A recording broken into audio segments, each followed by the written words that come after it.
በዚህ ቪዲዮ ላይ በርዕሱ ላይ እንደተመለከታችሁት ሶስቱ ሚሳቅ ሲድራቅ አብዲናጎ በእሳት ውስጥ ጣለን እንጂ ለዚህ ለወርቁ ምስል አንሰግድም ብለው ሲናገሩ ዳንኤል የት ሄዶ ነበር ወይም ዳንኤል ሰግዶ ነው ያልተጠየቀው የሚለውን ነገር አወራችኋለሁ። ዳንኤል በዛ ታይም የት እንደነበር እነግራችኋለሁ። ይህንን ቪዲዮ ላይክ አድርጋችሁ ጀምሩ።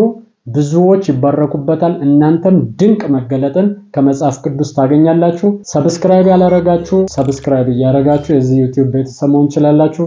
ለማታውቁኝ እኔ አገልጋይ ፊልሞን እባላለሁ። ቀጥታ ወደ ትምህርቱ እንሄዳለን። እሺ፣ ይሄ ፓርት ያለው ትንቢተ ዳንኤል ምዕራፍ 3 ላይ እና ናቡከደነጾር የወርቅ ምስል አሰራ። ከዛ በኋላ ለዚህ የወርቅ ምስል በ120ው ሀገር መለከት ሲነፋ ለዚህ የወርቅ ምስል የማይሰግድ ወደ እቶን እሳት ውስጥ ይጣላል ተባለ። በጣም የሚገርማችሁ ነገር ሶስቱ ሰዎች ሁላችንም እናውቃለን፣ ሚሳቅ ሲድራቅ አብዲናጎ።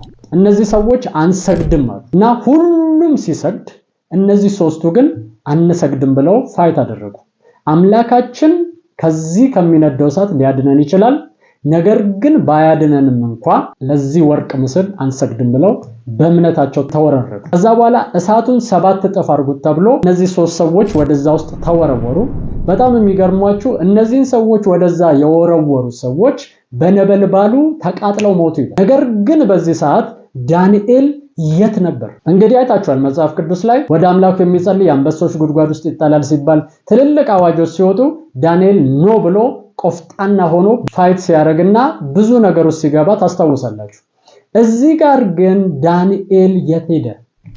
ሶስቱ ብቻ ለምን አንሰግድም አሉ? እነዚህ ሶስቱ ባይዘው ምዕራፍ 2 ላይ መጨረሻ ላይ ታችሁ ከሆነ በዳንኤል ጥያቄ ምክንያት አውራጃ ላይ ኦሬዲ ፖዚሽን የተሰጣቸው ባለስልጣን ሆነው የተቀመጡ ሰዎች ነበሩ። ነገር ግን እነዚህ ባለስልጣኖች አንሰግድም አሉ።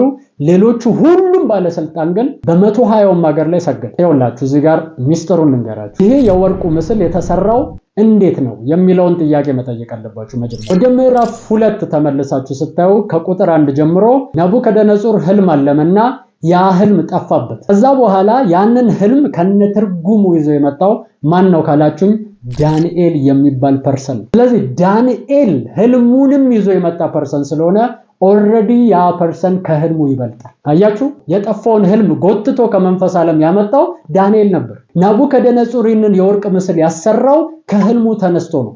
ለምን ካላችሁኝ ዳንኤል ሲተረጉም አይታችሁታል። እንደዚህ ነው ያለው። መጀመሪያ ጭንቅላቱ አለው የወርቅ የሆነ ሙሉ አካሉን አይደል ያየው። ከዛ እጁ እንደዚህ ብር፣ ነሐስ ምናምን እያለ ሙሉን ነገር ጠቀሰ። ነገር ግን ጭንቅላቱ የወርቅ ነበር አለ። ያው ወርቅ አለው አንተ ነህ አለ።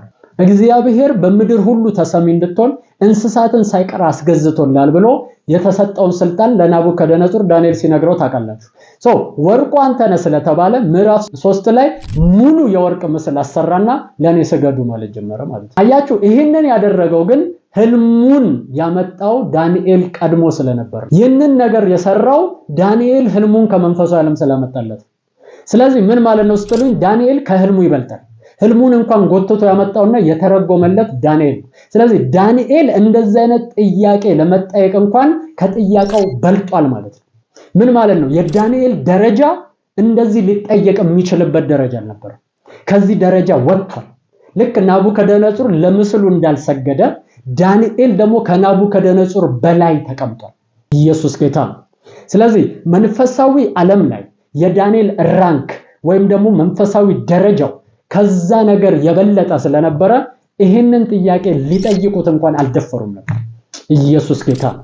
ክብር ለኢየሱስ ይሁን። ስለዚህ መንፈሳዊ ዓለም ላይ አንዳንድ ሰዎች በጣም ከፍ ያለ ደረጃ አላቸው። እሺ፣ ክርስቲያኖች ሁላችንም ጌታን በመቀበላችን የእግዚአብሔር ልጅ በመሆን ሁላችንም እኩል ነን። ነገር ግን በእኛ በኩል የሚገለጠው ጸጋ ግን ሁላችንም ጋር የተለያየ ነው። መንፈሳዊ ዓለም ላይ ስልጣናችን በልጅነት እኩል ነው።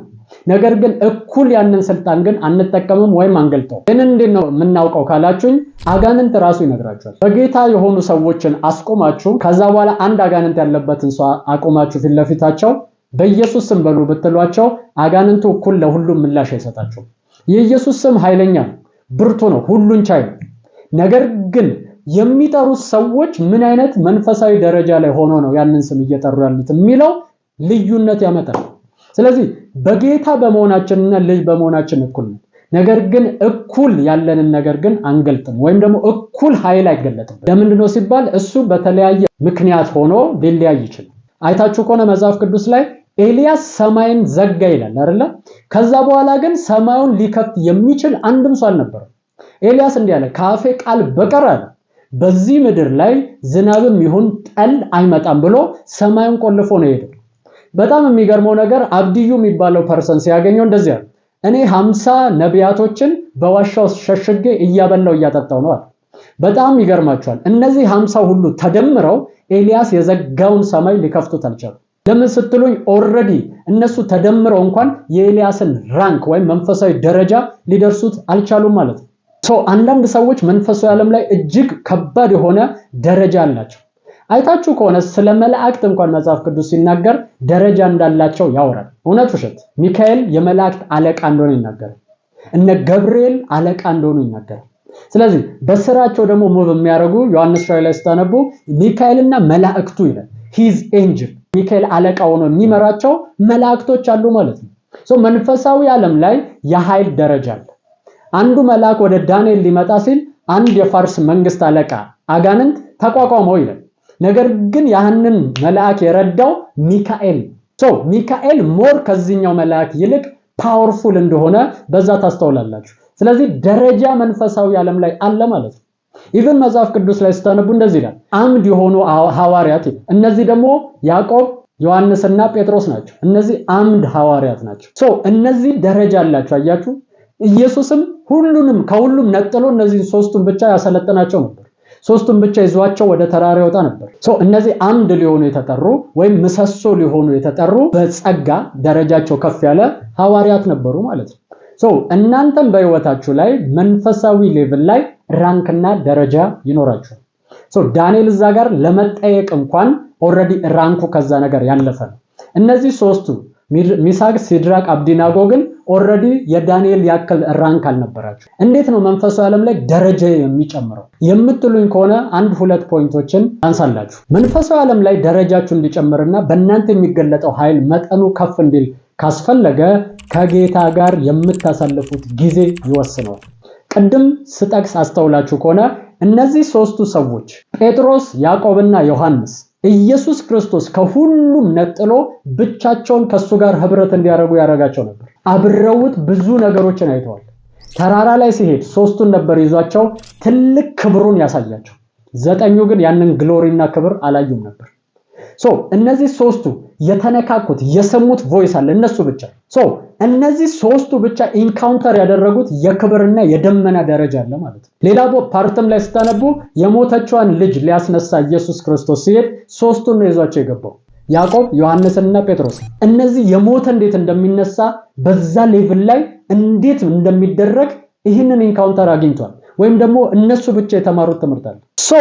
ኢየሱስ ክርስቶስ እነዚህም ብቻቸውን ከሱ ጋር ጥብቅ የሆነ ህብረት እንዲያደርጉና ፌሎሺፕ እንዲያደርጉ ስላደረጋቸው አምድ ሆነ ወይም ደግሞ መንፈሳዊ ዓለም ላይ ደረጃቸው ከፍ ያለ ነበር። ሁለተኛ ደግሞ ዳንኤልን ካያችሁት እንደዚህ የሚል ህግ አወጡበት አይደለም? በዚህ 30 ቀን ውስጥ ወደ አምላኩ ማንም እንዳይጸልይ፣ አንድም ሰው ፕሬይ የሚያደርግ ከሆነ ወደ አንበሳ ጉድጓድ ይጣላል። መለመን የሚቻለው ከንጉሱ ብቻ ነው ተብሎ ሊሻር የማይችል ህግ ወጣ። በጣም የሚገርማችሁ ነገር ግን ዳንኤል እንደ ልማዱ ገብቶ መስኮቱን ከፍቶ ፕሬይ ማድረግ ጀመረ። በቀን 3 ይሄ ሰው ይጸልይ ነበር። እዚህ ጋር ግን የምታስተውሉን ነገር ሶስቱ ሚሳቅ፣ ሲድራቅ፣ አብዲናጎ ግን ወደ አንበሳ ጉድጓድ ሲጣሉ አታዩ። ለምን ሲባል እነሱ ሳይጸልዩ ይውሉ ነበር ማለት። እምነታቸው ከፍ ያለ ነው። ነገር ግን ደግሞ የጸሎት ህይወታቸው ጋር ስትመጡ እንደ ዳንኤል አልነበሩ። ዳንኤል በቀን 3 ፕሬይ ያደርጋል። እነዚህ ሶስቱ ሰዎች ግን ህግ ከወጣ ላይጸልዩ ይችላሉ። አንበሳ ጉድጓድ ውስጥ የተጣለው ዳንኤል ብቻ ነበር ማለት ነው። ስለዚህ ዳንኤል ከነዚህ ከሶስቱ ይልቅ ብርቱ የሆነ የጸሎት ህይወት ነበር። ብርቱ የሆነ በእግዚአብሔር ፊት የሚያሳልፈው ላይፍ ነበር። ራንካችሁ እንዲጨምር መንፈሳዊ ዓለም ላይ ከሌሎች ሰዎች በተለየ ከእግዚአብሔር ጋር ጥብቅ የሆነ ህብረት ልታደርጉ ያስፈልጋችኋል። እነ ጳውሎስን አይታችሁት ከሆነ 3ኛ ሰማይ ተነጠቋል፣ ወደ ገነት ተነጠቋል። ሰዎች ሊናገሩት የማይገባውን ቋንቋ ሰምቼ መጣዋል። አልነገረንም ሄዶ የሰማውን ነገር እስካሁን። ስለዚህ ጳውሎስ የሚያውቀው ሌሎች ግን የማያውቁትና ያልሰሙት ነገር አለ ማለት ነው። ሰዎች ሊናገሩት የማይገባ እንዴት ለሱ ተፈቀደለት? መንፈሳዊ ዓለም ላይ ያለው ራንክ። ዮሐንስ ራእይ ላይ 7ቱ ደመናዎች ለመላእክቱ መለሱለት አለ። የመለሱለትን ነገር ልጽፈው ዝቅ ስል ከሰማይ እንዳጽፈው ተጠንቀቅ የሚል ድምጽ ሰማዋል። ዮሐንስ ሰምቶት እኛ ያልሰማነው የማናቀው ነገር አለ ማለት ነው።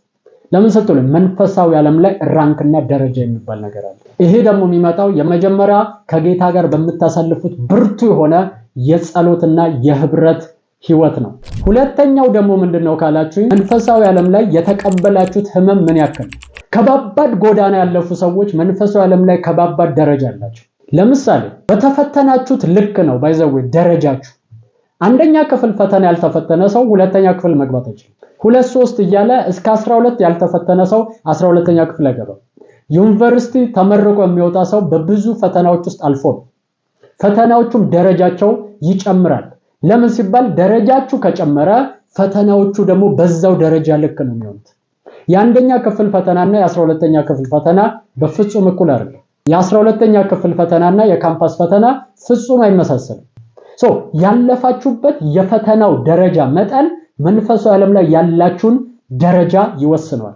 ኢየሱስ ክርስቶስ 40 ቀንና 40 ሌሊት በዲያብሎስ ከተፈተነ በኋላ ከባባድ ፈተናዎችን ከተፈተነ በኋላ ሲወርድ አይታችሁ ከሆነ በሚገርም ደረጃ አጋንንቶች ሁሉ እየወደቁ ከፈሪሳውያንና ከጻፍቶች በላይ በሆነ ጸጋና ኃይል ኢየሱስ ሲንቀሳቀስና ሲገለጥ ታዩታላችሁ። የተፈተናችሁበት የፈተና መጠን የምትገልጡትን የኃይል መጠን ይወስነዋል ማለት ነው። ኃይላችሁ የሚገመተውና የሚወሰነው ባለፋችሁት የፈተና መጠን ነው። ዳንኤልን አይታችሁታል። በአንበሳ ጉድጓድ ውስጥ ከተጣለ በኋላ ደረጃው ጨመረ። የንግስናው ሌቭል ጨመረ። የተሰጠው ሹመት ደረጃ ጨመረ። እያንዳንዱን ባደረገ መጠን ባለፈበት ፈተና መጠን ልክ ኦሬዲ ደረጃው ይጨምር ነበር ዳንኤል።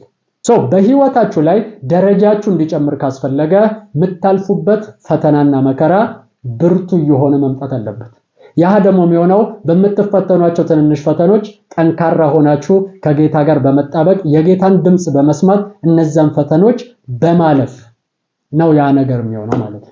ጌታን መቀበል የምትፈልጉ ሰዎች ይህንን ጸሎት አብራችሁኝ ትጸልያላችሁ። ይህንን ጸሎት ከጸለያችሁ በኋላ ግን እንድታስተምረን እንፈልጋለን ብላችሁ መጨረሻ ላይ በማስቀመጥላችሁ ስልክ ቁጥር ሜሴጅ ትጽፉልኛላችሁ ማለት ነው። እኔ የምለውን በማለት ኢየሱስን ወደ ህይወታችሁ ጋብዙት። እግዚአብሔር አምላክ ሆይ ዛሬ ወደ አንተ ስለጠራኝ አመሰግናለሁ። እግዚአብሔር ሆይ እኔ ኃጢአተኛ ነኝ። ኃጢአቴን ይቅር በለኝ፣ መተላለፌን ደምስስልኝ። ክቡር በሆነው በልጅ በኢየሱስ ክርስቶስ ደም ከኃጢአቴ ሁሉ አንጻኝ። እግዚአብሔር ሆይ ዓለምን፣ ሰይጣንን፣ ስራውን ክጄአለሁ። ጌታ ኢየሱስ ክርስቶስን የህይወቴ አዳኝና ጌታ አድርጌ ተቀብያለሁ። ኢየሱስ ክርስቶስ ከሙታን እንደተነሳ በልቤ አምናለሁ። ጌታም እንደሆነ በአፌ መሰክራለሁ። እግዚአብሔር ሆይ ስለተቀበልከኝ አመሰግናለሁ። አሁን ልጅ ነኝ። ይህን እድል ስለሰጠኝ አመሰግናለሁ። አሜን፣ አሜን፣ አሜን። አሁን ጌታን እንደ ግል አዳኛችሁ አድርጋችሁ የተቀበላችሁ ሰዎች ትምህርት ለመማር በዚህ ስልክ ቁጥር ደውሉልኝ 0920 999642 ተባረኩ። ይህንን ቪዲዮ ለብዙዎች ሼር እያደረጋችሁ በረከት እንድትሆኑ አሳስባችኋለሁ። ተወዳችኋል፣ አከብራችኋለሁ። እኔ አገልጋይ ፊልሞን ነኝ። ሻሎም